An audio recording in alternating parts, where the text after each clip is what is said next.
আব্বাজান হযরত ইব্রাহিম আলাইহিস সালামকে আল্লাহ পাক পরীক্ষা নিয়েছিলেন, এত কঠিন পরীক্ষা নিয়েছে। ওই পরীক্ষা যদি আমাদেরকে নেয়, কখনোই আমাদের ঈমান হিফাজত করা সম্ভব হয়ে উঠবে না। এই যে মাসটা চলছে জিলহজ মাস, এই মাসে দুটো সাইড রয়েছে। একটা হলো ইসলামের একটা বৃহত্তম স্তম্ভ হজ। ইবাদত দুই ধরনের হয়, একটা হলো ইবাদতে মালি আর একটা হলো ইবাদতে বাদানি। নামাজ হলো শরীরের ইবাদত, রোজা হলো শরীরের ইবাদত, যাকাত হলো ধন দৌলতের ইবাদত।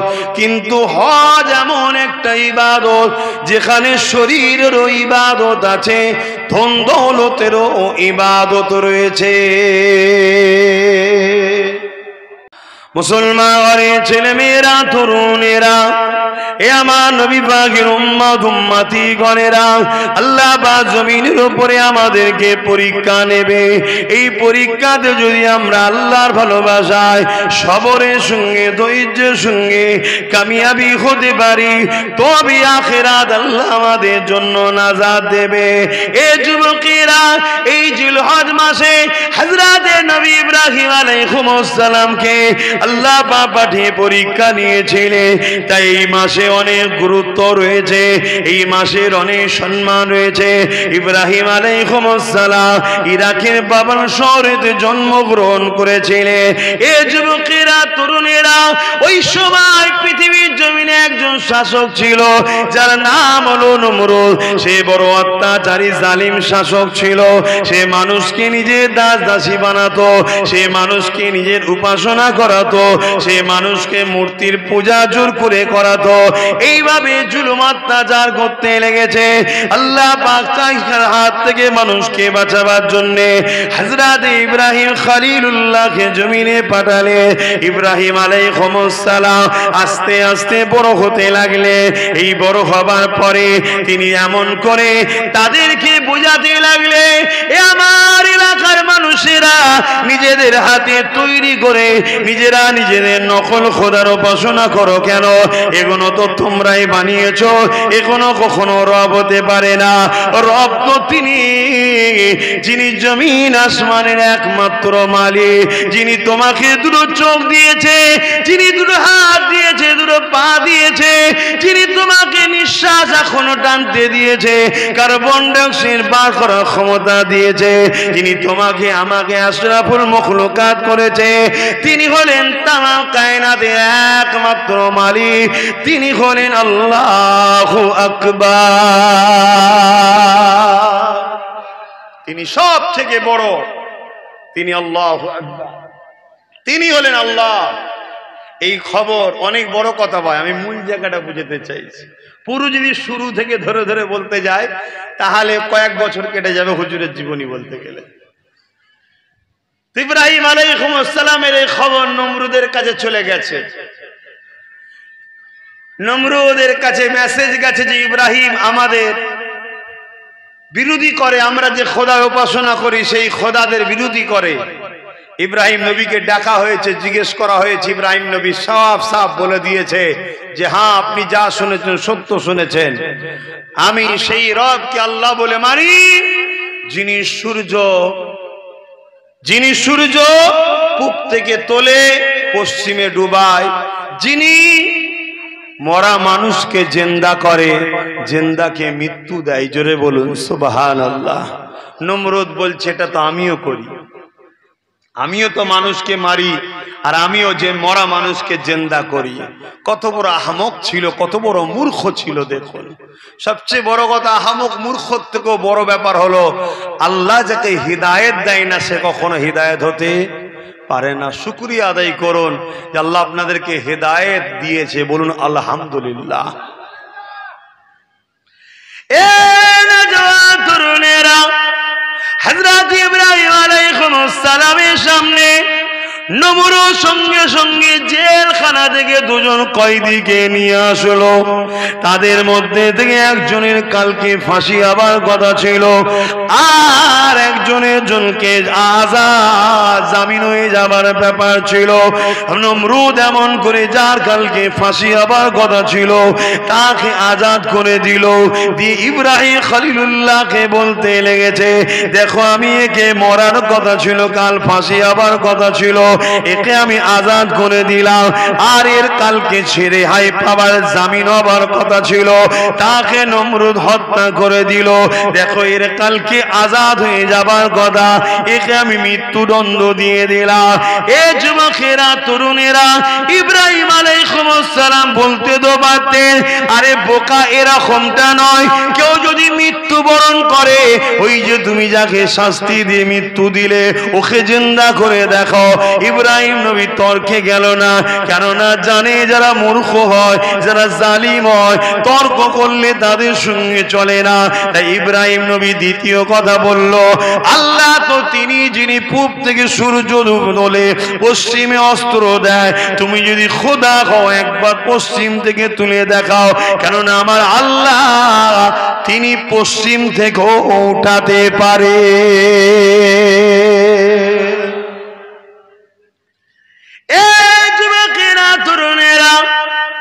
এই জিলহজ মাস হচ্ছে, তাই এই বিষয়ে একটু আলোচনা করছি।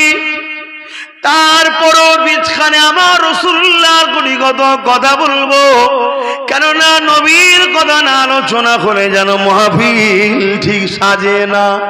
ভুল বললাম নাকি? কোরআনের পাতাগুলো যদি খুলে খুলে দেখে, আল্লাহ পাক কোরআনে যেখানেই বলেছে আইয়ুহাল্লাযীনা আমানু, হে ঈমানদারেরা, ওখানে আমার আল্লাহ আমার রাসূলুল্লাহর আলোচনা করেছে। এখানে আল্লাহ বুঝিয়ে দিয়েছে ঈমানদারের সামনে আমার বন্ধুর আলোচনা করাটা হবে আমি আমার কোরআনের স্টাইল। বুঝাতে পারছি তো নাকি? ঈমানদারের সামনে নবীর আলোচনা বেশি বেশি করতে হয়, এটা কোরআনের স্টাইল। আর সমস্ত ধর্মের মানুষ যেখানে থাকে সেখানে আল্লাহর তাওহীদ নিয়ে, আল্লাহর জাত নিয়ে, পাক জাত নিয়ে, আল্লাহর ক্ষমতা নিয়ে সেখানে আলোচনা করতে হয়। তাই আল্লাহ যেখানে যেখানে ইয়া আইয়ুহান নাস, হে মানুষ্য জাতি বলেছে, সেখানে আল্লাহ নিজের কথা বলেছে। আর যেখানেই বলেছে ইয়া আইয়ুহাল্লাযীনা আমানু, হে ঈমানদারেরা, সঙ্গে সঙ্গে নবীর কথা আল্লাহ শুনিয়েছে। জোরে বলুন সুবহানাল্লাহ। আশা করছি আমরা ঈমানদাররা বসে আছি, এখানে নবীর কথা বলতে হয়। তবে জিনার কথা বলছি, ইনি ছিলেন আমার নবীর দাদু। জোরে বলুন সুবহানাল্লাহ। বংশের মুরব্বী, জানেন তো নাকি? হ্যাঁ, এই নওজোয়ান তরুণেরা, হযরত ইব্রাহিম আলাইহিস সালাম আল্লাহ পাকের হুকুমে যখন কাবা ঘর তামির করতে লাগলেন, কাবা ঘর যখন নির্মাণ করতে লাগলেন, ওই কাবা ঘর তৈরি হতে লেগেছে, কাবা ঘরটা হয়ে গেছে। ইব্রাহিম আলাইহিস সালাম দোয়া করতে লেগেছে, হে আল্লাহ, আমি তো ঘর বানালাম, আমার মজুরিটা আপনি দেন। আল্লাহ পাকের কাছে ইব্রাহিম নবী মজুরি চাইতে লেগেছে। আমার আল্লাহ বা বললেন, ইব্রাহিম যাও, আমি আল্লাহ এই ঘরকে আমার ঘর ঘোষণা দিলাম। এই ইব্রাহিম আর কি চাও বলো? ইব্রাহিম আলাইহিস সালাম বলতে লেগেছে, আল্লাহ আমার বড় একটা আরজু আপনার কাছে রয়েছে। ও ইব্রাহিম, কি আরজু, কি দোয়া বলো? হযরত ইব্রাহিম আলাইহিস সালাম যে পাথরেরটা রয়েছে মাকাম ইব্রাহিমে, যে পাথরটা রাখা রয়েছে, ওই পাথরের উপরে তখন দাঁড়িয়ে আছে। ওই পাথরটা ছিল লিফটের সিস্টেম। দুনিয়ার লিফটে তো দড়ি লাগানো থাকে, তার লাগানো থাকে, কিন্তু এই পাথরটাই কোনো দড়ি তার ছিল না, অটোমেটিক উঠতো আর নামতো। এটাকে দেখে দেখেই তো দুনিয়া লিফট বানিয়েছে। কিন্তু লিফট বললে সহজে বুঝবেন, কিন্তু হাজারে আশ্রয়কে বলে মাকামে ইব্রাহিমের পাথরের কথা বললে এটা আমি তুমি সহজে বুঝি না। কারণ আমরা আমাদের নিজেদের অস্তিত্বকে ভুলে গেছি। আমরা কোন জাতি, কদের সঙ্গে আমাদের সম্পর্ক, এখনো আমরা ভুলে গেছি। এ যুবকেরা, তরুণেরা, আমার আম্মা জানের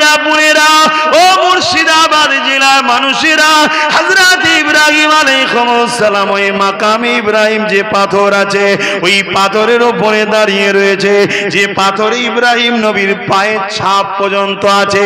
মন দিয়ে শোনেন, পৃথিবীর জমিনে ওই মক্কার জমিনে 360টা পাথর ছিল, নকল খোদা ছিল, সব কটাকে ভেঙে বার করে দেওয়া হয়েছে। কিন্তু আমার আল্লাহ ওই মাকাম ইব্রাহিমের ভেতরে যে পাথরটা আছে ওই পাথরটাকে যত্ন করে রেখে দিয়েছে। শুধু যত্ন করে রেখেছে তা নয়, প্রতিটা হাজি যখন 7 বার কাবাকে তওয়াফ করা হয়ে যাবে, প্রতিটা হাজির জন্য ওই মাকাম ইব্রাহিমকে সামনে রেখে আল্লাহ পাককে 2 রাকাত নামাজ পড়াটা জরুরি ওয়াজিব করে দিয়েছে। আমি কারো বিরোধী করছি না, কিন্তু শিক্ষার স্বার্থে বলছি। অনেকে বাপ মার কদম মুসি করে এলে ফতোয়া হয়, অনেকে পীর মোর্শেদের কদম মুসি করে বুজুর্গদের ফতোয়া হয়। আরে ওখানে মাকাম ইব্রাহিম, যেখানে ইব্রাহিম নবীর পায়ের ছাপ আছে যে পাথর, ওই পাথরকে সামনে রেখে নামাজ পড়তে হবে, সাইডে রাখলে হবে না। কথা কিছু বুঝছেন না, বোঝেন না? সেখানে ফতোয়া দেয় না, এখানে ফতোয়া দেয়। বুজুর্গদের কাছে গেলে ফতোয়া, অলিদের কাছে গেলে ফতোয়া, অলিদেরকে তাজিম কদম মুসি হাতে বুসা দেয়, বা বাপ মাকে একটু কদম মুসি করে, এখানে ফতোয়া হয়। বা শিক্ষক উস্তাদ শেখ যেটা বলেন না কেন ফতোয়া হয়। কই ওখানে ফতোয়া দেন না যেটা পাথর ইব্রাহিম নবীর পায়ের ছাপ আছে, কেন সামনে রেখে আবার নামাজের মতো ইবাদত করব আল্লাহ? অথচ করতেই হবে, হুকুম আল্লাহ। কেন কেন? ইব্রাহিম নবীর পায়ের ছাপ আছে। আচ্ছা বলুন তো ভাই, মক্কায় তো অনেক পাথর রয়েছে, কোন পাথরে তো ইব্রাহিম নবীর পায়ের ছাপ নেই, ওই পাথরটাই পায়ের ছাপ আছে কেন? হ্যাঁ, যদি বলেন নবীর কদম তাই পাথর নরম হয়ে যেত, তা হাজারো কোটি পাথর তো রয়েছে, কোন জায়গায় তো চিহ্ন নাই। আর যদিও চিহ্ন ছিল তো চিহ্ন মিটিয়ে দিয়েছে। কিন্তু এই মাকামে ইব্রাহিমের ভেতরে যে পাথর আছে ওর চিহ্নটা আল্লাহ রেখে দিয়েছে কেন? এবং শুধু রেখেছে তা নয়, ওটা কেমন এক জায়গায় দাঁড় করিয়ে দিয়েছে, দিয়ে শরিয়াতের মসলা করে দিয়েছে আল্লাহ। কি? কাবা, কাবার বিচখানে ওই পাথরটা থাকবে মাকাম ইব্রাহিম, আর তারপরে তুমি দাঁড়িয়ে নামাজ পড়তে হবে। তখনই তোমার প্রশ্ন জাগবে যে এরা এই পাথরটা কি ব্যাপার। তখনই আল্লাহ তোমাকে আমাকে কিছু শিক্ষা দিচ্ছে, একটা স্মৃতি বানিয়ে রেখেছে, ইয়াদগার একটা পাথর। এটা ইয়াদগার বানাবার পাথর। কিসের ইয়াদ? আয় ওটাই বুঝাতে চাইছি, শোনেন, ওটাই বুঝাতে চাইছি। আমার যুবকেরা ফেসবুক ইউটিউবের বক্তার পিছনে ছুটবেন না, দুনিয়া বড় খতরনাক জায়গা, মনে রাখবেন। সবার লক্ষ্য ব্যাংকের দিকে নয়, তোমার পকেটের দিকেও নয়, তোমার গড় বাড়ির দিকে নয়। বিশ্বর লক্ষ্য তোমার ইমানকে চুরি করার লক্ষ্য।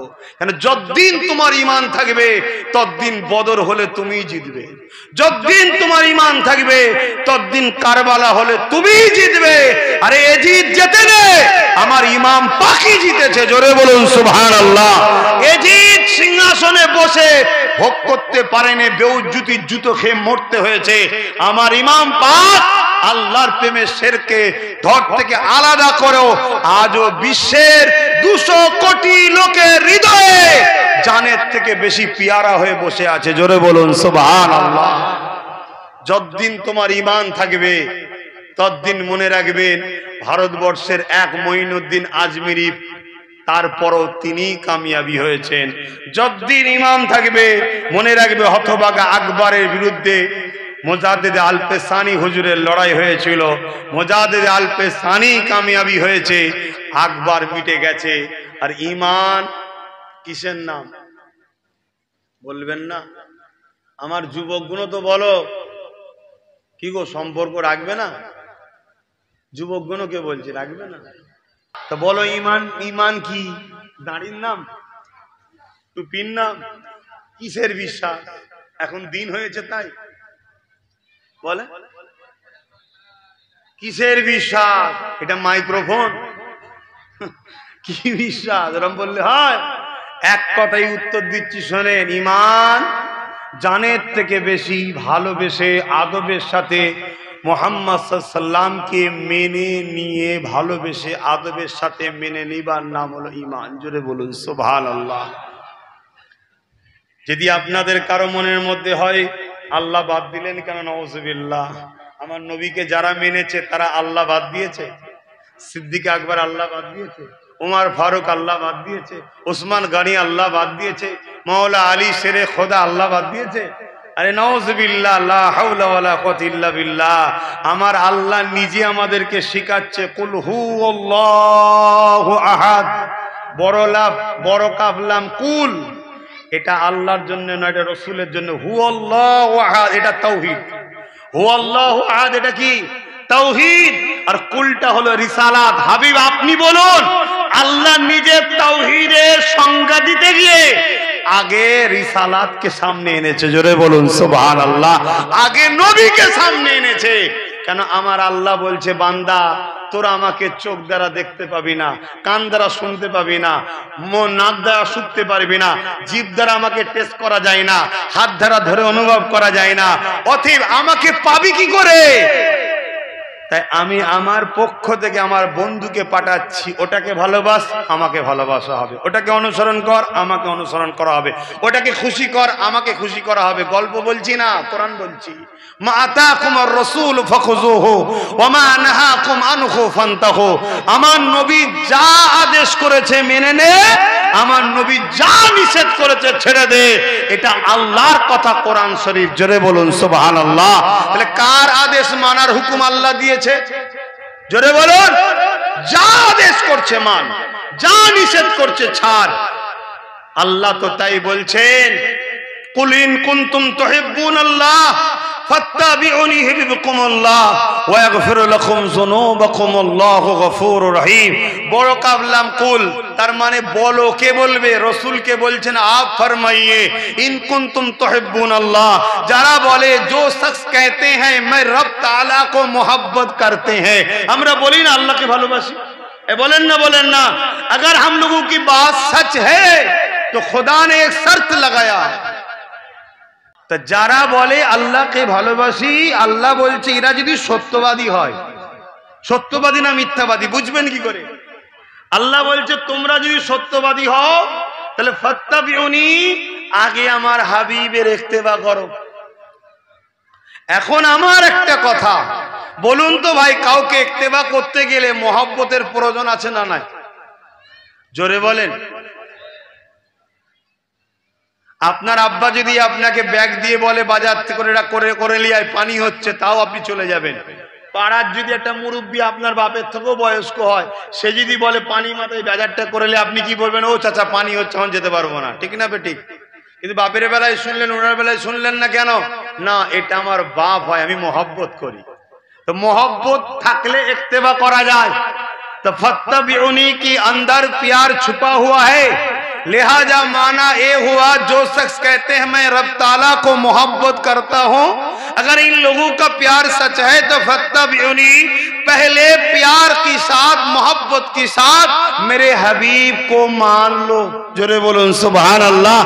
जरा আমার হাবিবকে মোহাব্বতের সঙ্গে মেনে নেবে, ইউহিব্বুকুমুল্লাহ, আমি আল্লাহ তাদেরকে ভালোবাসবো। জোরে বলুন সুবহানাল্লাহ। আর আল্লাহর সঙ্গে বান্দার যে প্রেমটা হয়, এই প্রেম বান্দার পক্ষ থেকে হয় না, আল্লাহর পক্ষ থেকে প্রথম শুরু হয়, তারপরে বান্দা চান্স পায় আল্লাহকে প্রেম করা। জোরে বলুন সুবহানাল্লাহ। অত সহজ নাকি? আল্লাহকে প্রেম করা অত সহজ? আল্লাহ যাকে ভালোবাসে সে সুযোগ পায় আল্লাহকে প্রেম করার। জোরে বলুন সুবহানাল্লাহ। আমি বোঝাতে পারছি তো না? অসুবিধা হয়ে যাচ্ছে, মাথার উপর চলে যাচ্ছে না তো? যুবকদের, বাপেদের বলছি না, যুবকদের অসুবিধা হচ্ছে না তো? এটা জানতে হবে যুবক। তুমি যত বড়ই গুনাহগার হও, তুমি যদি ঈমান নিয়ে মরতে পারো, তুমি আসামি, তুমি জেল খাটবে, শাস্তি ভোগ করবে। ঈমান থাকার দরুন একদিন না একদিন, একদিন না একদিন তুমি জান্নাতি হবেই। সুবহানাল্লাহ। আর তুমি রাত জেগে তাহাজ্জুদ পড়েছো, 80 বার হজ করেছো, 800 কুরবানি দিয়েছো, 1000 মাদ্রাসা বানিয়েছো, মসজিদ বানিয়েছো, যদি তোমার ঈমান না থাকে তুমি জাহান্নামে ঢুকবে। জীবন জীবনে কোনোদিন বেরোবে না, এটা মনে রেখে দিও। ঈমান আগে, আর ঈমান মুহাম্মদ রাসূলের আদব ও প্রেমের নাম ঈমান। জোরে বলুন সুবহানাল্লাহ। যাদের দিলে নবীর প্রেম নেই, আদব নেই, সে যত বড় শেখ হোক, মুফতি হোক, কিচ্ছু দাম নেই আমার আল্লাহর কাছে। দুনিয়া থেকে হয়তো মুফতি সাহেব বলবে, হুজুর সাহেব বলবে, আমির সাহেব বলবে, পীর সাহেব বলবে, অনেক কিছু দুনিয়া বলতে পারে, আমার আল্লাহর কাছে তার কোনো দাম নেই। চতুষ্পদ জন্তুর থেকেও এই মানুষটা আরো নিকৃষ্ট। ঈমান, ঈমান, ঈমান, ঈমান হলো মুহাম্মদ রাসূলের প্রেম ও আদবের নাম। জোরে বলুন সুবহানাল্লাহ, আরো জোরে বলুন নারায়ে তাকবীর। সকলে একটু সাড়া দিতে পারবেন? নবীর প্রেমিকরা হাত তুলুন, হাত মুঠো করে বলুন লব্বাইক। আপনারা বলুন ইয়া রাসূলুল্লাহ লব্বাইক, লব্বাইক, লব্বাইক, লব্বাইক, লব্বাইক, নারায়ে তাকবীর। কেউ যদি মনে করে ইয়া রাসূলুল্লাহ, রাসূল কোথায়? আরে রাসূল প্রতিটা মুমিনের জানের থেকেও। বলুন সুবহানাল্লাহ। আল্লাহ তো সারাগের থেকে কাছে। আল্লাহ কোথায়?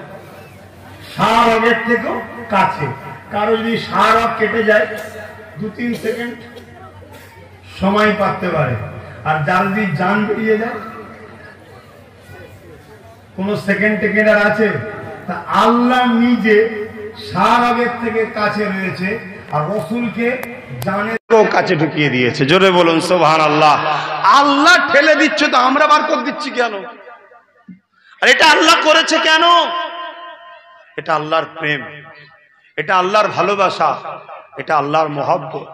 তাই আমি যে পাথরটার কথা বলছিলাম ওই বিষয়টা একটু আলোচনা করছি। আপনাদের অসুবিধা হচ্ছে না তো? নবীকে ভালোবাসো যুবকরা, নবীকে ভালোবাসো। আরে নবী পাককে ভালোবেসে দরুদ পড়ো। অভাব যদি হয় সমাধানের রাস্তা হলো বেশি বেশি দরুদ। বিমার যদি হয় সমাধানের রাস্তা হলো বেশি বেশি দরুদ।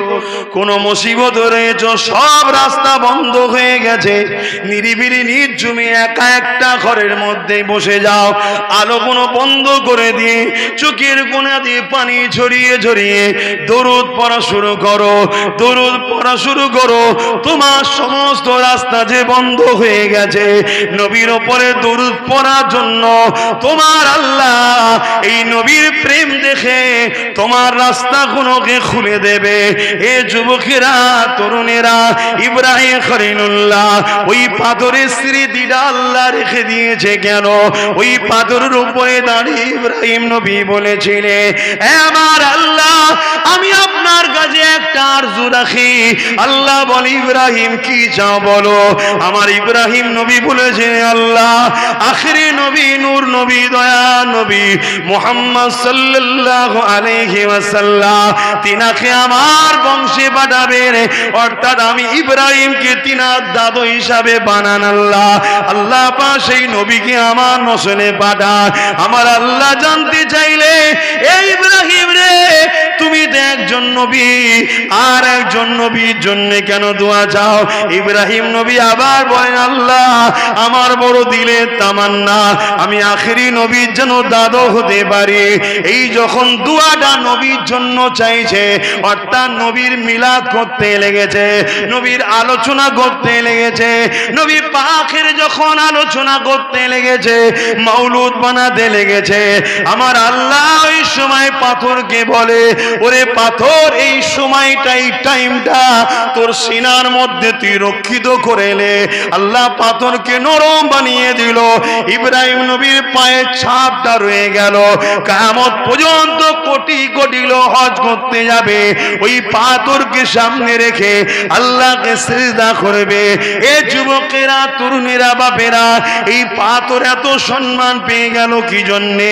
কারণ ওই পাথরের উপরে দাঁড়িয়ে দাঁড়িয়ে ইব্রাহিম নবী আমার নবীর মিলাদ বানিয়েছিল। আরো জোরে বলুন সুবহান।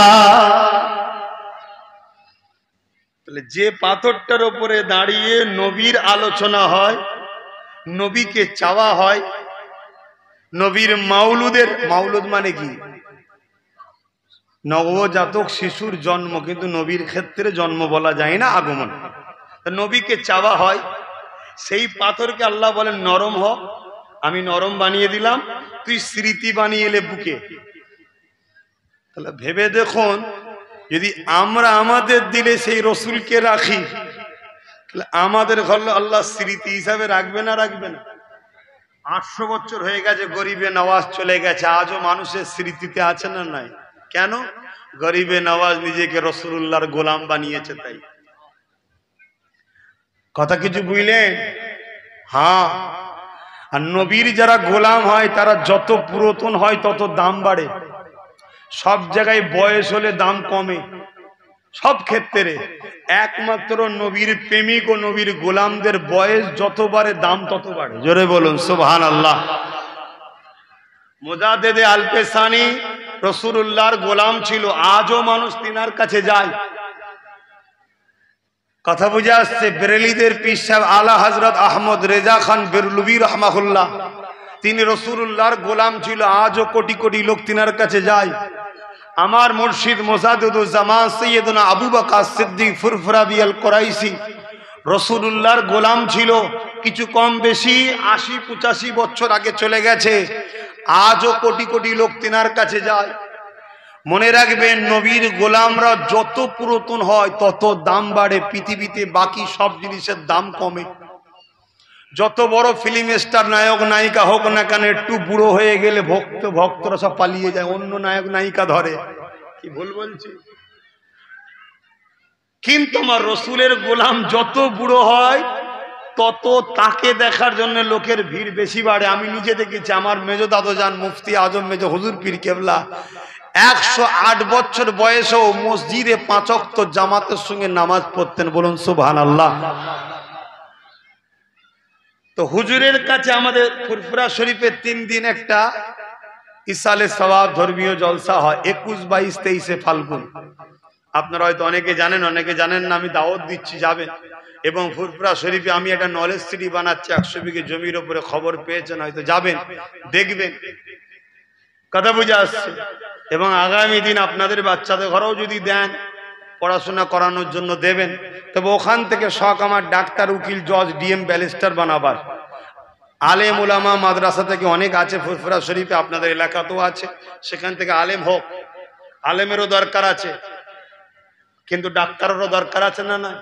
উকিল, জজ, ডিএম, পুলিশ, সুপারের দরকার আছে না নাই? আরে একদিক দিয়ে ডাক্তার হবে, উকিল হবে, জজ হবে, আর একদিক দিয়ে আলেম হবে। ডাক্তার, উকিল, জজ আলেমের কাছে বসে দিন শিখবে, আর আলেমকে মুসাফা করে নজরানা দেবে, আলেমেরও দুনিয়া চলবে। আর ডাক্তার সে দুনিয়ার ইনকামও করবে, আর আলেম তাকে আখেরাতটাও দেবে। এটার প্রয়োজন আছে না নাই? এটাই তো দিন শিখিয়েছে। তোমাদের মধ্যে থেকে কেউ কেউ দিন শিখবে, কেউ কেউ দুনিয়ার দিনই শিক্ষাগুণ অর্জন করবে। দুটোই দরকার। রব্বানা আতিনা ফিদ দুনিয়া হাসানা ওয়া ফিল আখিরাতি হাসানা। দুনিয়ার ভালাইও দরকার, আখিরাতের ভালাইও দরকার।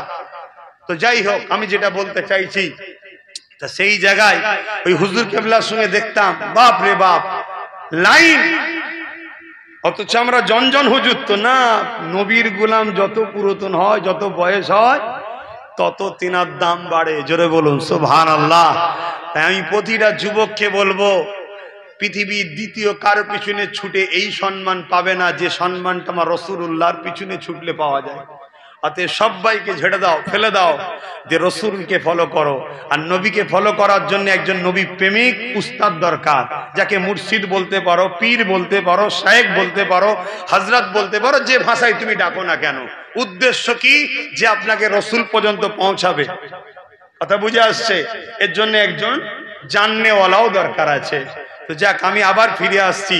তাহলে ইব্রাহিম আলাইহিস সালাম ওই পাথরের উপরে দাঁড়িয়ে আল্লাহর ঘর নির্মাণ করছিল, ওই পাথরের উপরে দাঁড়িয়ে রসুলের মিলাদ বানাচ্ছিলেন, নবীকে পাওয়ার জন্য দোয়া করছিলেন, নবীর স্মৃতি বানাচ্ছিলেন, নবীকে ইয়াদ করছিলেন, নবীর সেলিব্রেশন করছিলেন।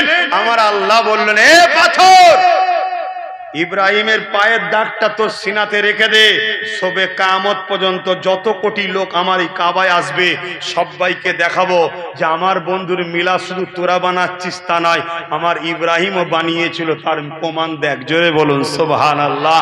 তাই আমরা ঈদে মাউলুদুন নবী বানাই, আপনারা বানান? আলহামদুলিল্লাহ, এই জন্যে বানাই। আসেন আবার ফিরে যান। আল্লাহ পাক এই মাসে ইব্রাহিম নবীকে অনেক দিক দিয়ে পরীক্ষা নিয়েছিল। ইব্রাহিম নবী যখন নমরুদের সামনে বলে দিল, এ নমরুদ, লা ইলাহা ইল্লাল্লাহ, আল্লাহ ছাড়া কোনো ইলাহ নাই, এই সময় নমরুদ রেগে গিয়ে সৈন্য সামন্তদেরকে জানিয়ে দিল, বিশাল আগুন তৈরি করো, ইব্রাহিমকে আগুনে ফেলে পুড়িয়ে দেওয়া হবে, যাতে করে কেউ না সাহস পায়, দ্বিতীয়বার কেউ না বলতে পারে আমাদের খোদার বিরোধী কেউ না করতে পারে। ইব্রাহিম নবীর জন্য আগুন তৈরি করা হতে লেগেছে। নমরুদের রাজপ্রাসাদের সামনে এমন করে বিশাল অগ্নিকুণ্ড তৈরি করে সেখানে মাছকে মাছ কাঠ জড়ো করা হলো। এত বিশাল অগ্নিকুণ্ড করা হয়েছে, সেই অগ্নি আগুনের কাছে মানুষ যে ফেলতে যাবে এই কাছে আর যেতে পারছে না, এত তাপ বেড়ে গেছে, যে ফেলতে যাবে সেও পুড়ে যাবার চান্স রয়েছে। এই জন্য তখন প্ল্যান দেওয়া হলো যে বড় প্ল্যান করে রশিকল করে দড়িকল করে বা কপিকল করে এমন করে দূর থেকে ছুঁড়ে ইব্রাহিমকে ওই আগুনে ফেলে দেওয়া হবে। এই প্ল্যান যত যত কাজ হয়ে গেল, কথা তৈরি হয়ে গেল। এই তৈরি হয়ে যাবার পর ইব্রাহিম আলাইহিস সালামকে ওই কপিকলে বসিয়ে দেওয়া হয়েছে। এবারে খোঁড়ানো হতে লেগেছে, রশিটা কেটে দেওয়া হবে। ইব্রাহিম আলাইহিস সালাম ছুটে দূর থেকে উড়ে গিয়ে আগুনে পড়তে লাগবে। ঠিক এমনই সময় হযরতে জিবরাইল আলাইহিস সালাম চলে আসলেন, এসে বলতে লাগলেন, ইব্রাহিম আলাইহিস সালাম কিছু প্রয়োজন আছে, কি বলো? ইব্রাহিম আলাইহিস সালাম বললেন, অবশ্যই প্রয়োজন আছে, কিন্তু আপনার কাছে নয়, আমার প্রয়োজন আমার মালিক আল্লাহ পাকের কাছে রয়েছে।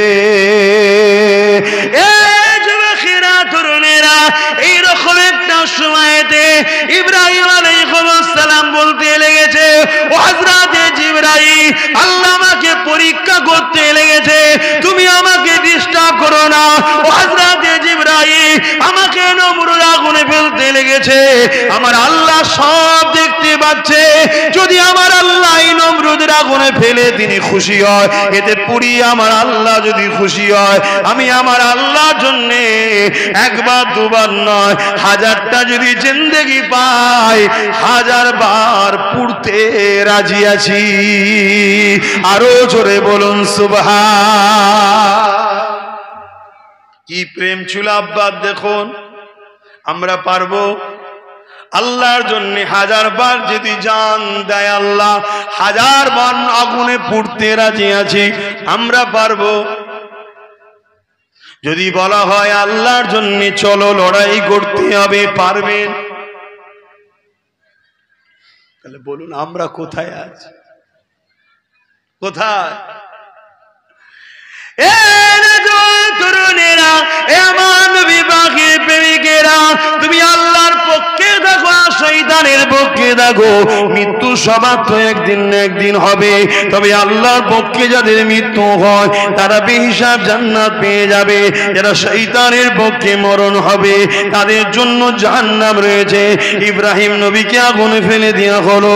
আমার আল্লাহ পাক ইব্রাহিম নবীকে যখনই পড়তে লেগেছে আগুনকে জানিয়ে দিল, আগুন রে আমার ইব্রাহিমের জন্য শান্তিদায়ক হয়ে যা। ইব্রাহিম নবীর জন্য আগুনের ভেতরে ফুলের বাগান হয়ে গেল। ইব্রাহিমের চাচা জোর নমরুদের রাজপ্রাসাদের উপরে উঠে ইব্রাহিমের আগুনের দিকে তাকাতে লেগেছে, আল্লাহ আজরকে দেখাতে লেগেছে। ইব্রাহিম নবী ফুলের বাগানে ঘরে আর খেতে লেগেছে। এ যুবকেরা, তরুণেরা, তিনি তো তোমার আমার আব্বা জান হয়। আল্লাহ নবী হযরত ইব্রাহিম খলিলুল্লাহ এই দৃশ্যখানা দেখে হাজর বলতে লেগেছে, ইব্রাহিম তোমার আল্লাহ বড় দয়ালু, বড় শক্তিমান। এ যুবকেরা, তরুণেরা, প্রেমিকেরা, এইভাবে আল্লাহ ইব্রাহিম নবীকে অনেক দিক দিয়ে পরীক্ষা নিয়েছে। আরো একটা পরীক্ষা হলো 90 বছর পার হয়ে যাবার পর ইব্রাহিম নবীকে আল্লাহ একটা সন্তান দিলেন। সন্তানটা হওয়ার পরে আল্লাহ পাক বলেছিল, ইব্রাহিম তোমার স্ত্রী আর তোমার বাচ্চাকে ওই মক্কাতে রেখে আসো, যেটা এখন কাবা রয়েছে ওই জায়গায়। তখন ঘরটা ছিল না, কেননা নূহ নবীর প্লাবনেতে ওই সময় ঘরটা শহীদ হয়ে গিয়েছিল। এ যুবকেরা, তরুণেরা, এই জন্য ইব্রাহিম আলাইহিস সালামকে আল্লাহ পরীক্ষা নেয়। হাজেরা এবং হযরত ইসমাঈলকে ওই জায়গায় যখন রেখে দিয়ে আসা হলো, ওই রেখে দিয়ে যখন চলে আসতে লেগেছে, আম্মা হাজেরা বলতে লেগেছে, আমার প্রাণের স্বামী, আপনি আমাকে এখানে রেখে চলে যাচ্ছেন, এখানে কোনো খাবারও নাই, পানি নাই, লোক নাই, ঘর নাই, গাছ নাই, ছায়া নাই, এই নির্জন জায়গায় মরুভূমিতে আপনি রেখে যাচ্ছেন। ইব্রাহিম নবীর মুখে কোনো কথা না, আবার বলতে লেগেছে, কেন রেখে যাচ্ছেন? ইব্রাহিম নবী খামোশ হয়ে আছে। আম্মা হাজেরা বলতে লেগেছে, আমার প্রাণের স্বামী, এটা আপনার আল্লাহ কি হুকুম দিয়েছে? ইব্রাহিম নবী বলতে লেগেছে, আমার প্রাণের স্ত্রী, নবীরা আল্লাহর হুকুম ছাড়া চলে না, আমার আল্লাহ হুকুম দিয়েছে তাই রেখে যাচ্ছি। আম্মা হাজেরা কি উত্তর দিয়েছিলেন শুনেন, আমার প্রাণের স্বামী, আপনি নিশ্চিন্তায় যান, কেননা যে আল্লাহ আপনাকে হুকুম দিয়েছে, আমি হাজেরার জন্য আপনার থেকে অনেক বড় সাহায্যকারী হলো আমার আল্লাহ পাক। বাপও যেমন মাও তেমন, সন্তান ভালো হবে তো স্বাভাবিক। এখানে বাপও যেমন, স্ত্রীও তেমন, সন্তান আর ভালো হয়। আহা, কত ভক্তি, দেখো কত বিশ্বাস, কত বিশ্বাস। আমাদের সেই ইয়াকিন আছে আল্লাহর উপরে, যে আল্লাহ যা হুকুম করেছে করি, এটাই তো ঈমান। আম্মা জান হাজেরাকে ওখানে রেখে দিয়ে চলে এলো। অনেক বড় কথা, একটা দিন ইব্রাহিম নবী খবে দেখতে লেগেছে, ছেলেকে কুরবানি করার হুকুম হয়েছে। সবই আপনারা জানেন, একটু বলি কি গো, সবাই বলেন একটু বলি, সবই তো জানেন, তারপর একটু বলি। কি হলো, না বিয়ে দিচ্ছেন কেন? না না না, পর্দা পর্দা, শরিয়াতকে ভেঙে দিয়ে মা, কোনো আত্মীয়তা নাই না, যতই ভালোবাসো শরিয়াতের উপরে কোনো ভালোবাসা নাই, পর্দা পর্দা, আল্লাহর বিধান। মায়েরা দুঃখ করলে হবে না, আমার আম্মা বোনেরা, আল্লাহর বিধান পর্দা করতে হবে। মা আমার বোন, পর্দা আল্লাহর বিধান। আমি বেগানা পুরুষ, কথা মাথায় ঢুকছে, পর্দা করতে হবে। হ্যাঁ, দুনিয়ায় যদি আমার মা বোনেরা পর্দায় চলে, আমিও যদি আল্লাহর দয়ায় জান্নাত যাই, আমার মা বোনেরাও জান্নাত যায়, ওখানে আর শরিয়াত নেই, ওখানে একসাথে বসাও যাবে, গল্প করাও যাবে, কথা বলা যাবে, সব যায় ওখানে। এটা তো দুনিয়ার জন্য, কথা বুঝছেন না? তাহলে আপনার আমাকে ভালোবাসেন, সব ঠিক আছে, কিন্তু শরিয়াতকে বাদ দিয়ে তো ভালোবাসা নয়। ভালোবাসা কার জন্যে? মানা হাব্বা লিল্লাহ, আল্লাহর জন্যে।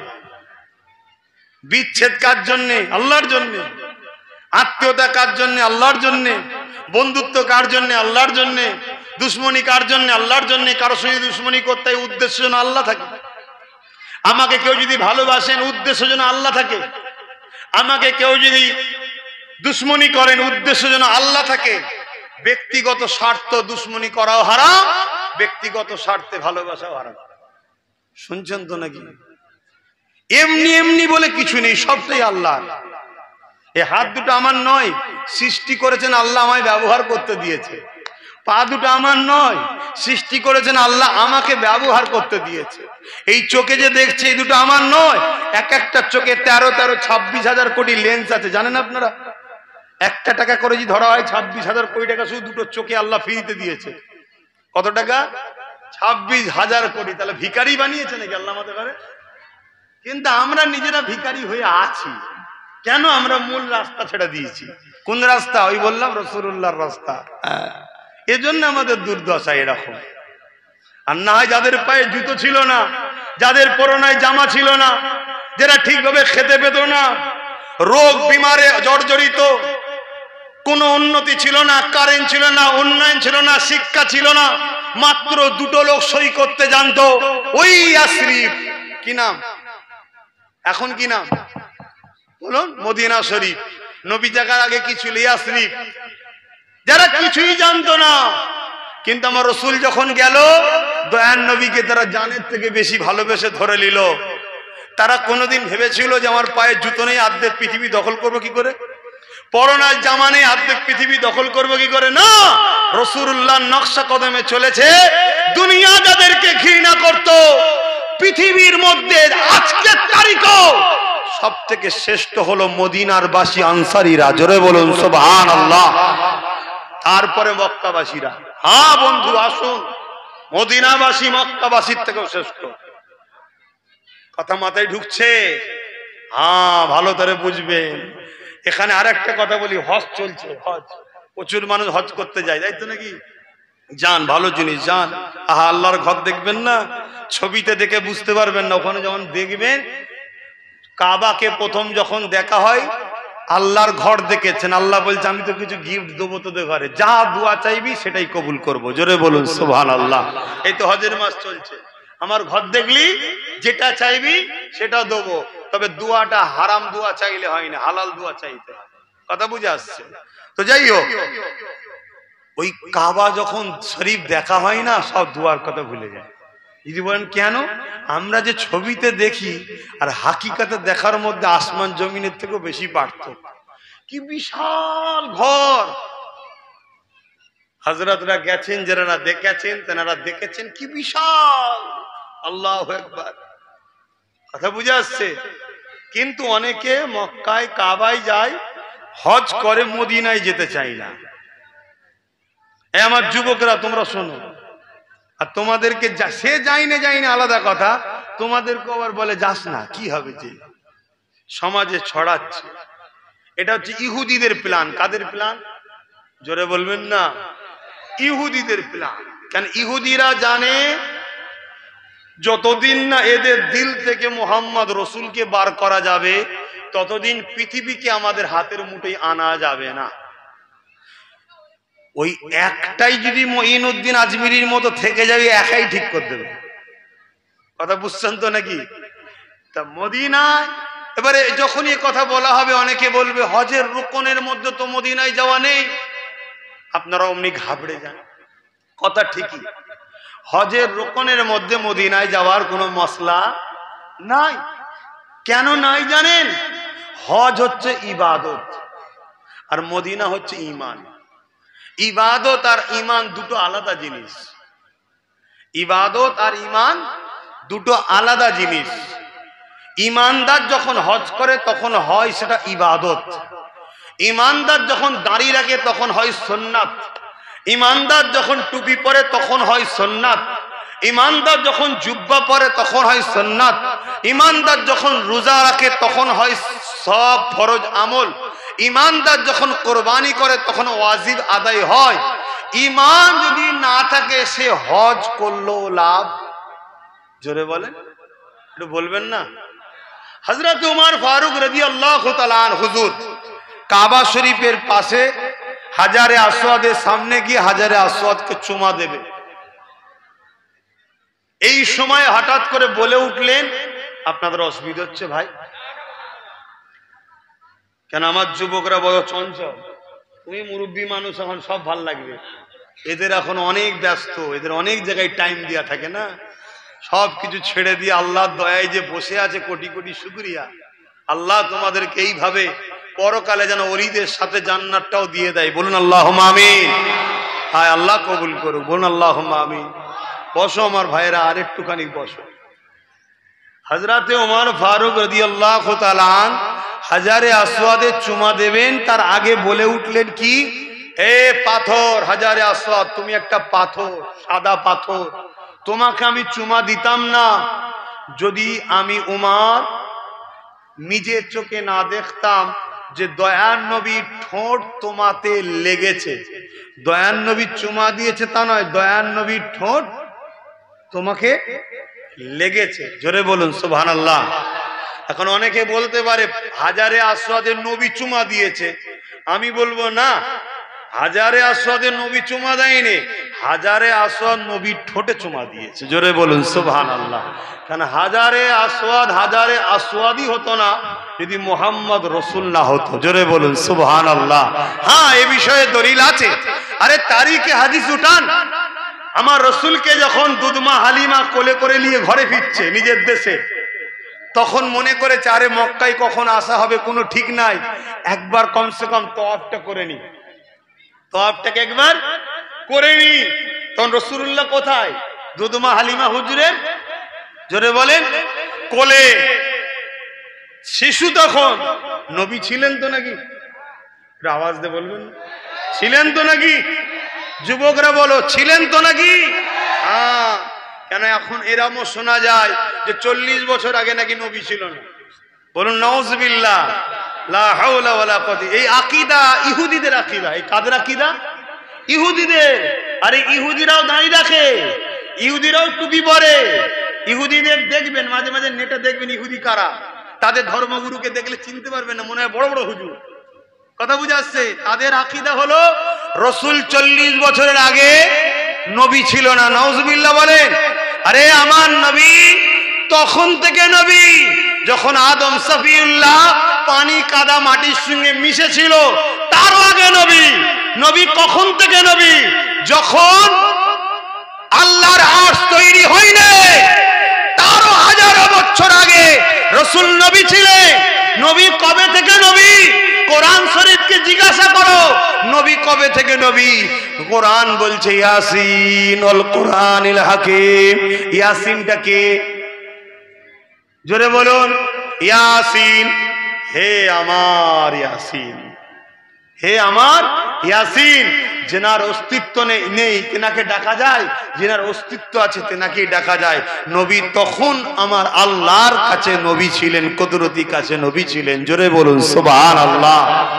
ভাইরা আমার, আমি আবার বলছি, নবী চেনেন, নবী চেনেন, নবীকে আদব করেন, নবীকে ভালোবাসেন। আপনি যদি এক গলা পাকে পুঁতে যান বেউজ্জতির, আমার আল্লাহ মুস্তাফার প্রেমিককে ওখান থেকে তুলে অর্ধেক পৃথিবীর শাহ বানিয়েছে, তার প্রমাণ হলো হযরত ওমর ফারুক। জোরে বলুন সুবহানাল্লাহ। হযরত ওমর ফারুক অর্ধেক পৃথিবীর শাহ। ওনাকে আরেক সাহাবী বলছেন, ভাই আমিরুল মুমিনিন খলিফাতুল মুসলিমিন। ওমর ফারুক হুজুর কাঞ্চার বলছেন, আরে এ সব কিছু উমারের কোনো কৃতিত্ব নয়, এ সব কিছু মোহাম্মদ রসুলের গোলামির ফল। জোরে বলুন সুবহানাল্লাহ। ওমর ফারুক বলছেন আমি নবীর গোলাম। ওমর ফারুক কি বলছেন? আমি নবীর গোলাম। আর আমি আব্বাস সিদ্দিকী যদি নবীর গোলাম বলাতে লজ্জা লাগে, জানতে হবে আমার কপাল ফাটা। কথা মাথায় ঢুকছে না? ঢোকে না? হ্যাঁ, ওমর ফারুককে যেটা মনের মধ্যে হতো কিছুক্ষণ পরে সেই বিষয়ের উপরে আল্লাহ আয়াত নাজিল করে দিতেন। জোরে বলুন সুবহানাল্লাহ। ওমর ফারুককে মদের ব্যাপারে রসুলকে বারবার বলতেন, হুজুর মদটা কি হারাম করা যাবে না, মদটা কি হারাম করা যাবে না? আল্লাহর নবী চুপ থাকতেন, হারাম করা যাবে না। উনি মদকে প্রথম থেকে ঘৃণা করে। একদিন আয়াত নাজিল হলো মদ হারাম। জোরে বলুন সুবহানাল্লাহ। ওমর ফারুক তিনি, আল্লাহর নবী বলছেন ওমর যেদিক দিয়ে যায় ওই দিক দিয়ে 40 দিন ওই রাস্তায় শয়তান যায় না।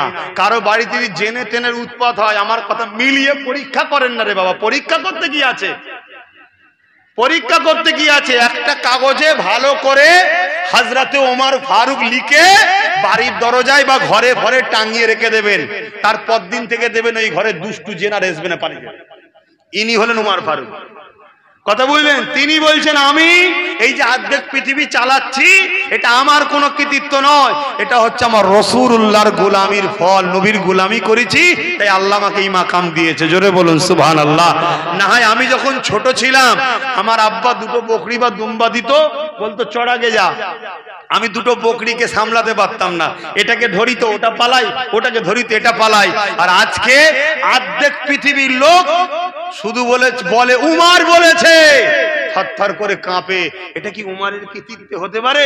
এটা রাসূলুল্লাহর ফয়েজ, নবী পাকের বাদৌলতে আল্লাহ ময়দান করেছে। জোরে বলুন সুবহানাল্লাহ। সেই নবীকে ধরুন ভাই, দুনিয়া আখেরাতে সব কামিয়াবি পাবেন।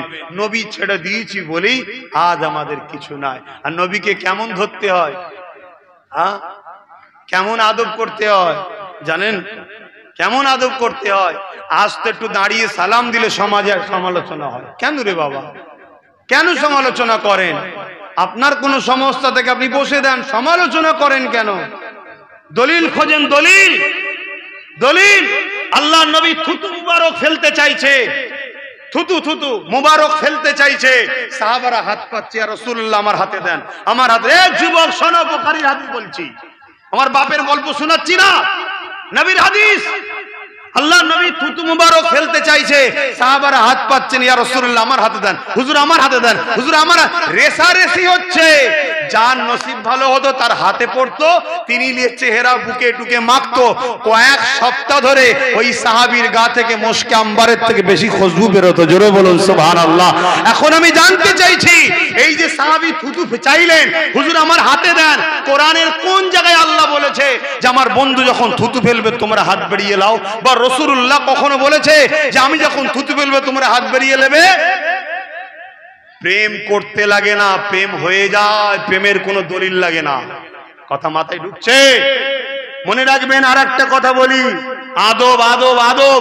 কি আদব আমরা করেছি? অনেকে বলে সাহাবারা কি করেছে? আরে সাহাবাদের আদবের কথা শুনলে অজ্ঞান হয়ে যেতে হবে। একটা নবী পাকের সাহাবী ছিলেন, তিনার দায়িত্ব ছিল নবী পাকের ঘোড়ার পিঠে ওই কাজাবাকে বেঁধে দেওয়া। কাজাবা বোঝেন তো? কি গো যুবকরা, যেটাই বসা হয় যাতে স্লিপ না খায়, পড়ে না যায়, কি বলে? হাউদা। হ্যাঁ, কাজাবা বা হাউদা বেঁধে দেবার দায়িত্বই সাহাবী ছিল। একদিন কঠিন শীতের সময় আল্লাহ নবী হঠাৎ করে মেসেজ পাঠালেন, খবর পাঠালেন, সাহাবীকে আমার ঘোড়া ঠিক করতে বলো, আমি দ্রুত এক জায়গায় সফরে যাব। আর এত কঠিন ঠান্ডায় ওই সাহাবীর কাছে যখন খবর এসেছে, সাহাবীর তখন গোসল ফরজ ছিল। গোসল ফরজ কেন হয় বুঝতে পেরে গেছেন? ফরজ ছিল। সাহাবী ভাবছে আমি যদি গোসল করি ঠান্ডা পানিতে আমি মারা যেতে পারি। পাথর এলাকা, পাথর এলাকা। আর জান বাঁচানো কি? জোরে বলেন, ফরজ। তাহলে আমি যদি জেনে বুঝে ইচ্ছা করে ঠান্ডা পানিতে গোসল করতে যাই, তাহলে আত্মহত্যা করা হবে। শরিয়াতের মসলা, জান বাঁচানো ফরজ। আর পানি যদি গরম করে গোসল করতে যাই, তাহলে রাসূলুল্লাহ বেরোবে কাজাবা বানতে, হাউদা বানতে দেরি হয়ে যাবে, হুজুর এসে দাঁড়িয়ে থেকে বিয়াদবি হবে। তাই সাহাবী কি করলেন, আর এক সাহাবী ভাইকে বলছে, ভাই আপনি কাজাবাটা বেঁধে দেন। তাই নতুন সাহাবী তিনি বেঁধে দিলেন। ইনি পানি গরম করতে লাগলো, গোসল করবে। রাসূলুল্লাহ আসলেন, ঘোড়ার পিঠে বসলেন, চলে গেলেন গন্তব্যস্থলে। সাহাবী পানি গরম করে গোসল করেছেন, সেই জায়গায় গিয়ে হাজির হয়েছেন। আল্লাহর নবী সাহাবীকে ডাক দিচ্ছে, সাহাবী তাহলে এদিকে আসো। আরে তুমি আজকে কাজাবাটা কিভাবে বেঁধেছো? বড় লড়ছে। উনি বেঁধেছে কি? নতুন সাহাবী। তখন বললেন, হুজুর বিয়াদবি মাফ করবেন, আজকে আমি কাজাবা বাঁধিনি, আমার অন্য একটা ভাইকে বাঁধিয়েছি। কেন? হুজুর আমার গোসল ফরজ হয়েছিল। তো আলদারা শুনবেন, কাঠের তৈরি হয় সেটা, এখন চামড়া টামড়া উন্নত হয়েছে, তখন কাঠের ছিল, কাঠের। এখন তো বলে বিনা উজুতেও কোরআন পড়া যাবে। কথা শুনছে যুবকরা? আমি যুবকদের বলছি, আবার এই ফেসবুকে শুনবিনি ভাই, ইউটিউবের বক্তা ধরবিনি ভাই, বারবার বলে যাচ্ছি, আকীদা দেখো। এ রাসূলুল্লাহর পক্ষে লি যাচ্ছে না বিরুদ্ধে লি যাচ্ছে, ওলিদের পক্ষে লি যাচ্ছে না বিরুদ্ধে লি যাচ্ছে, এতটুকু আকীদা আগে দেখো। কথা মাথায় ঢুকছে? কেউ নামাজের বিরোধী নয়, কেউ রোজার বিরোধী নয়, কেউ বলে না কোরআন পড়া হারাম, কেউ বলে না, কিন্তু ঘুরিয়ে ফিরিয়ে ওলি আল্লাহ ও নবীর বিরুদ্ধে নিয়ে যায় দুনিয়া। এই দুটোকে আগে ফলো করো। যারাই দেখবে নবীর বিরুদ্ধে ওলিদের বিরুদ্ধে নিয়ে যাচ্ছে, তাদের থেকে একটু দূরে থাকো, না ইমানটা যাবে। কষ্ট নিচ্ছেন কেউ? এই যুবকরা কষ্ট নিচ্ছেন? ও ভালো করে বোঝেন। হায় হায়, সাহাবী বলছেন হুজুর আমার গোসল ফরজ ছিল, তা আপনি যে কাঠটাই বসেন ওটাই আমি হাত দেবো কি করে? এই কথা হচ্ছে, আল্লাহ জিবরাইল পাঠিয়েছে, যাও আমার হাবিবকে এত ভালোবাসে আমার নবীর সাহাবীরা, যেমন নবী যে কাঠটাই বসে নাপা খালে হাত দিতে চাইছে না, আর গোসলও ফরজ হয়ে গেছে, এই জায়গায় সমস্যা কি হবে? আমার আল্লাহ কোরআনের আয়াত নিয়ে নবীর কাছে জিবরাইলকে পাঠালেন, যাও এরকম যদি মজবুরি থাকে আমি আজ থেকে তায়াম্মুমের আয়াত পাঠিয়ে দিলাম। জোরে বলুন সুবহানাল্লাহ, আরো জোরে বলে। আমরা যে নাচারে তায়াম্মুম করি, ওই তায়াম্মুমের আয়াতটা পেয়েছি এক সাহাবীর আদবের খাতিরে। অতএব নবীর আদবের নাম ঈমান, নবীকে প্রেম করার নাম ঈমান।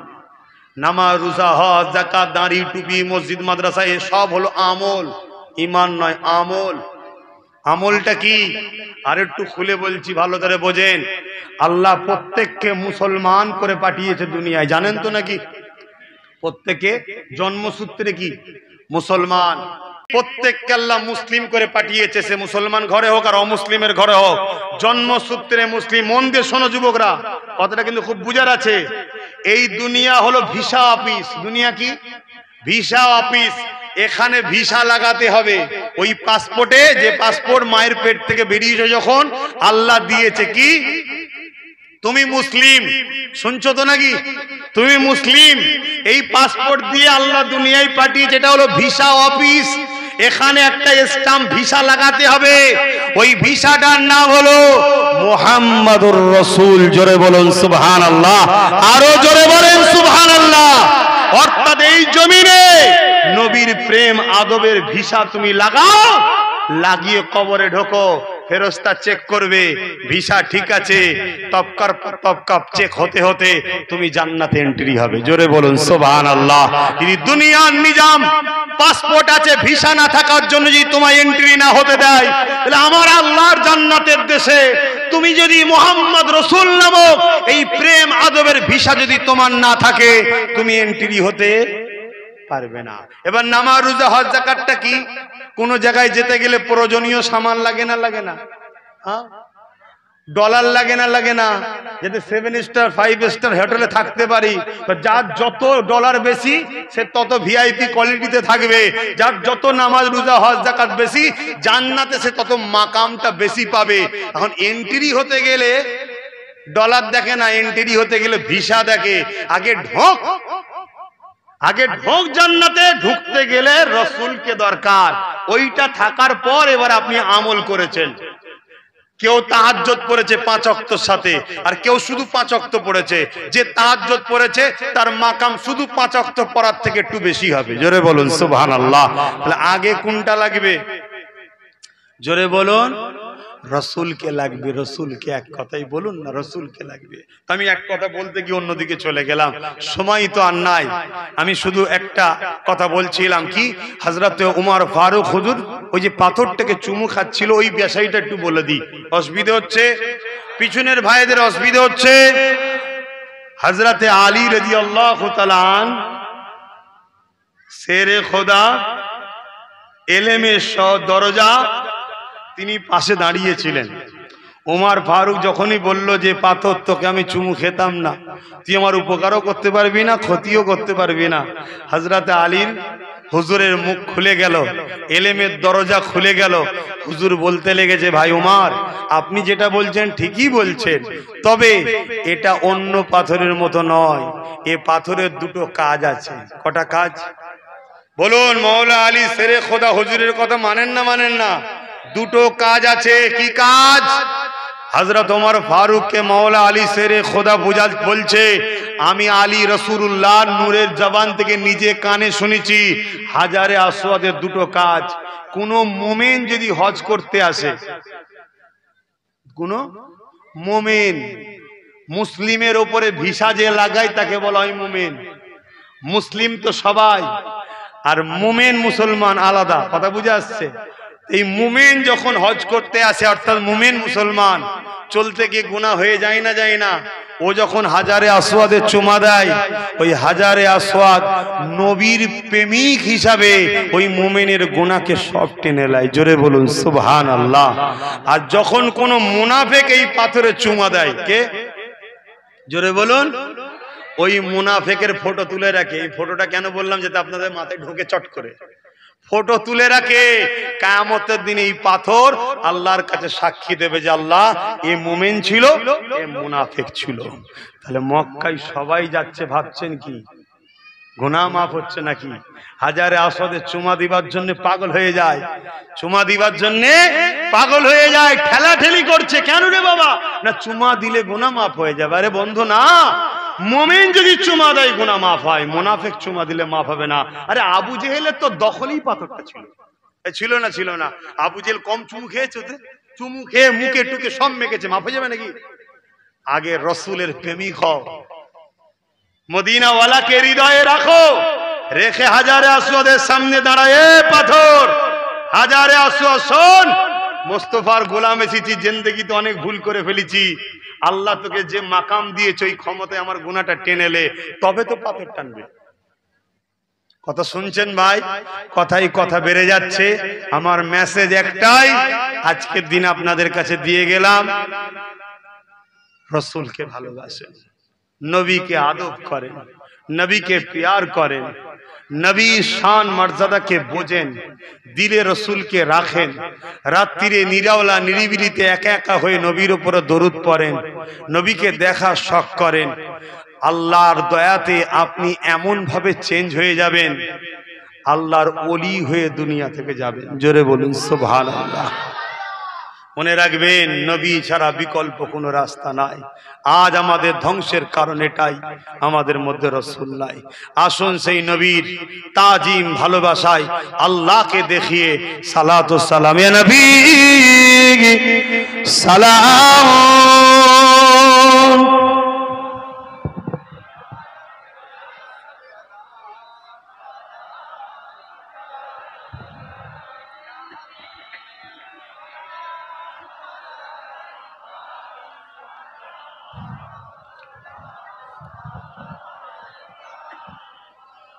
আমার বাপ জানেরা, যদি কেউ বসে সালাম দেয়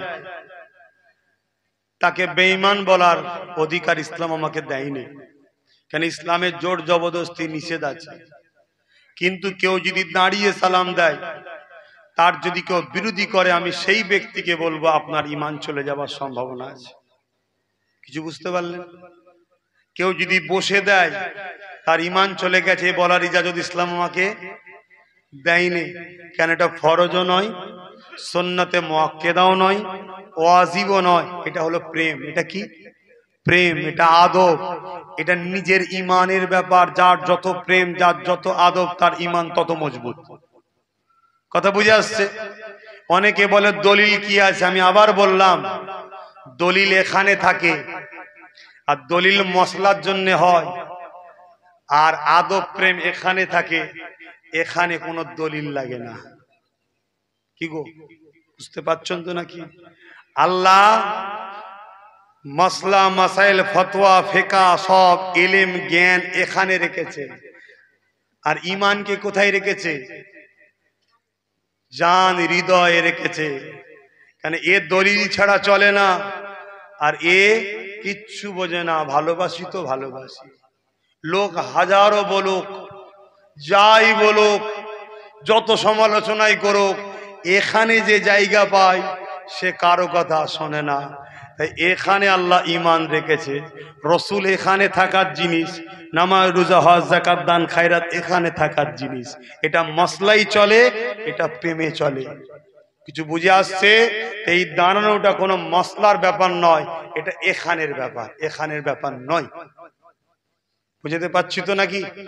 এই যে অনেক মানুষ দেখছি রাসূলের পাক সাল্লাল্লাহু আলাইহি ওয়াসাল্লামের নাম শুনে বিদ্যা আঙুলে ফু দিচ্ছে বা চুমা দিচ্ছে, দিয়ে চোখে বুলাচ্ছে, এটা প্রেমের ব্যাপার। এটা কিসের ব্যাপার? প্রেমের ব্যাপার। এখানে মসলা দেওয়া উচিত হবে না। আপনি করেন নে, আপনাকে কেউ বেঈমান কাফেরও বলতে পারবে না, কিন্তু আপনি যদি এর বিরোধী করেন তাহলে ফতোয়া এসে যাবে। আমি কিছু বুঝতে পারছি? কেন এটাই প্রেমে করছে, পাগলামিতে করে না, এ রাসূলুল্লাহর প্রেমে করছে। তো নবীর প্রেম কে কোন ক্যাটাগরিতে করবে? সবাই কি সমান প্রেম করতে পারে? তাহলে আপনি বাধা দিচ্ছেন কেন? কথা মাথায় ঢুকছে? অতএব এই জায়গাগুলো নিয়ে বাড়াবাড়ি করবেন না নিজেদের মধ্যে, এক মুঠো হন। পৃথিবীর দিকে তাকান, কিভাবে আমাদেরকে টুকরো টুকরো করা হচ্ছে, কিভাবে আমাদেরকে বিভিন্ন জায়গায় বাস, ট্রেন, প্লেন সব জায়গা থেকে ঠেলে ফেলে দিচ্ছে, বঞ্চিত করা হচ্ছে।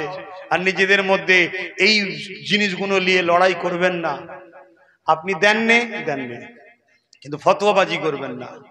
এ করছে কেন? প্রেমে করছে। দলিল যদি খুঁজতে চান, এরও দলিল আছে। হযরত আবু বকর সিদ্দিক রাদিয়াল্লাহু তাআলা তিনি সর্বপ্রথম এটা চালু করেছিলেন। আল্লাহ নবী বলেছিলেন, আবু বকরের এই সুন্নতকে যে পালন করবে, কিয়ামতের দিন আমি নবী তাকে শাফাআত করে জান্নাতে নিয়ে যাব। জোরে বলুন সুবহানাল্লাহ। হযরত আবু বকর সিদ্দিক জিনার খুন, যে বংশের ছেলে আমি, অহংকার করছি না, আম্মা বিনিআমাতি রাব্বিকা ফাহাদিস, আল্লাহ শুকরিয়া আদায় করছি। উনি মসজিদে নববীতে আমার রাসূল পাক সাল্লাল্লাহু আলাইহি ওয়াসাল্লামের খুতবাতে নবীর নাম যখনই হয়েছে, উনি বিদ্যা আঙ্গুলে কুররাতাইন বিকা ইয়া রাসূলুল্লাহ বলে ফু দিয়ে চোখে লাগিয়েছে। আল্লাহর নবী বলে, এটা তুমি কি করলে? হুজুর, আপনি আমার চোখের ঠান্ডা। আল্লাহর নবী বলেছিলেন, আমার আবু বকরের সুন্নাত মানে যেটা নিজে করে, যে করবে আমি নবী তাকে কিয়ামতের দিনে জান্নাতে নিয়ে যাব। জোরে বলুন সুবহানাল্লাহ। কিন্তু এটা নিয়ে বাড়াবাড়িও ঠিক নয়, বিরোধী করাও ঠিক নয়। এটা হৃদয়ের ব্যাপার, এখানকারের ব্যাপার, যে যেভাবে পারে করবে, এটা মশলাগত ব্যাপার নয়। তো যাক, এই যে দাঁড়ানো, এটাও ভালোবাসার ব্যাপার, হৃদয়ের ব্যাপার। আমরা আল্লাহকে দেখাই যে আল্লাহ বসেছিলাম, দরুদ পড়ছিলাম। কেন বসে দরুদ পড়ি? সওয়াব পাওয়া যায়। দাঁড়িয়ে সালাম দিই কেন? সালামের জবাব আমার রসুল দেবে, বসে বসে লোবো, তাই আল্লাহ একটু আদবের সাথে নিচ্ছি। জোরে বলুন সুবহানাল্লাহ। এখন যদি বলে তুমি নামাজে বসে দিয়েছিলে কেন? আল্লাহ আপনার হাবিব তো ওখানে শিখিয়েছিল নামাজের আদবটাকে গুরুত্ব বেশি দে, তাই নামাজের আদবের গুরুত্ব দিয়েছি। আর এটা আমরা পাগলাগুনো, আমরা নবীর দিবানা, আমরা নবীর পাগল। কেন? আমলের বাড়াই কি দেখাবো আল্লাহ? নামাজে দাঁড়ালেই যত দুনিয়ার কথা মনে পড়ে। কি বলেন না, ভুল বলছি নাকি? আল্লাহ কি আমলের কথা বলবো? আপনি যে নিঃশ্বাসটা দিয়েছেন, 10 মিনিট নিঃশ্বাসের ঋণ শোধ করতে পারবো না। অতএব আমলের বাড়াই আল্লাহ আমরা দেখাচ্ছি না। নামাজ পড়তে বলেছেন, পড়েছি। রোজা রাখতে বলেছেন, রেখেছি। হজ করতে বলেছেন, আল্লাহ মাল দিয়েছে, আপনি নিয়ে গেছিলেন, করেছি। কুরবানি দিয়েছি, যা মসজিদ তৈরি করছি, মাদ্রাসা তৈরি করছি, যা বলেছেন করছি। কিন্তু আল্লাহ এগুলো কবুল হবে কি আমি জানি না, এলিয়ে আমি বাড়াবাড়ি করছি না। তবে একটা জিনিস আল্লাহ আপনাকে বারবার বলবো, আল্লাহ আপনি যাকে ভালোবাসেন আমরা তাকে ভালোবাসি। জোরে বলুন সুবহানাল্লাহ। সেটা হলো আদব আর প্রেম রসুলের উপরে। আসুন সকলে জবান খুলে প্রাণ ভরা আবেগে সালাম দেবেন। আর মা বোনেরা, আপনাদের ভাষা নরম রাখতে হয়, আস্তে বলতে হয়, তা আপনারা মনে মনে দেবেন। এটা শরীয়তের হুকুম। ইয়া নবী সালাম, ইয়া রাসূল, ইয়া হাবিব সালাম, তালাল বদরু আলাইনা মিন শানিয়াতিল ওয়াদাই ওয়াজাব শুকর আলাইনা মাদাগা লিল্লাহ আইদাই। ইয়া নবী সালাম,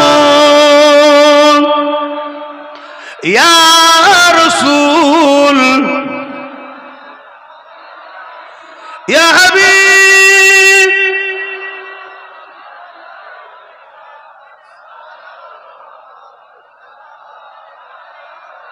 ইয়া নবী মাদিনা খাতে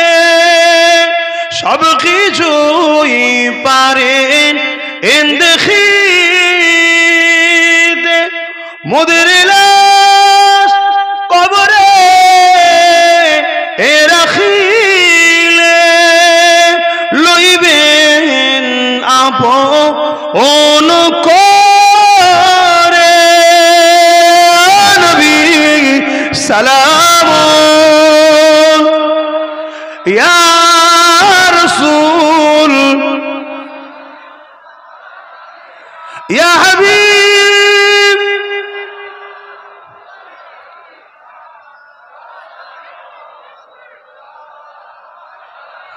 পড়িল আল্লাহ আরো বাণী পোহালো দুঃখে এর জানি হইল জগৎ অনুরানী আমিনা নয় ও নির্মণি নবী সালাম